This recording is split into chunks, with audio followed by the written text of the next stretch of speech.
So I am a disabled gamer. Although I still have both hands, my right hand is gripped with crippling carpal tunnel pain, and being able to use a controller for even more than a minute using my right hand is just a pipe dream. So I have to get everything done with my left hand. Now that's really limiting, and certainly I can't play every single game that I'd like to.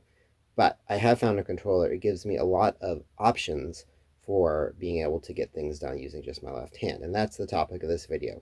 A single video game controller, not a fancy one, not a dedicated disabled controller, that I can use to get a lot done with just my left hand. So let's cut to that. So this is the controller I'm recommending. Normally I wouldn't touch the Power A brand with a 10-foot pole, but it has some particular advantages that make it worthwhile. And heck, at the price that they charge for these things, you could just buy a new one every year. So this is the controller. It's a Switch controller, which might surprise you. Typically, anyone who does disabled gaming knows that you have to play in PC where remapping is possible and easy. But the Switch controller has some really good big advantages for playing Steam games or whatever, because it has more buttons on the left side where my finger can reach them. So in particular, regular Xbox controller does not have this minus, or I think this is supposed to be a screenshot button. So those are very accessible from here. So I can move around with the joystick button and reach those. This one has another advantage though, which is that it has one of these, and I don't really know what these are supposed to be called, but it has a button here. Now this button here is just for reprogramming what this button goes to. I just reprogram it to be one of the face buttons, like B or something like that, and then do any additional reprogramming that I need to do inside ReWasD. But the point is that now, with just one hand, I have access to these two buttons here, the button underneath here, and then in a pinch with slightly less ease, these buttons here. And that means that I've already got almost the full set of face buttons that we have here accessible while I'm moving the joystick around. And so that means 2D games like any NES games, for instance, are almost universally possible to play with this sort of controller because I've got plenty of buttons to go around. And in fact, a lot of games that are made for the PC are playable with some messing around with this number of buttons. So if you want to be able to have easy access to a decent number of buttons with one hand, this is, I think, the way to go. Now, there's probably other controllers that have these features, but this is the one that I found and know works well, and it's certainly not very expensive. It's highly recommended for this particular purpose. Now, it's awfully fatiguing to hold a controller like this with one hand. It's not at all balanced. So there's a couple of options. One option is just to rest it on a surface, and I have a whole other video about that. But I'm going to show you another option, which works pretty well, which is to mount it.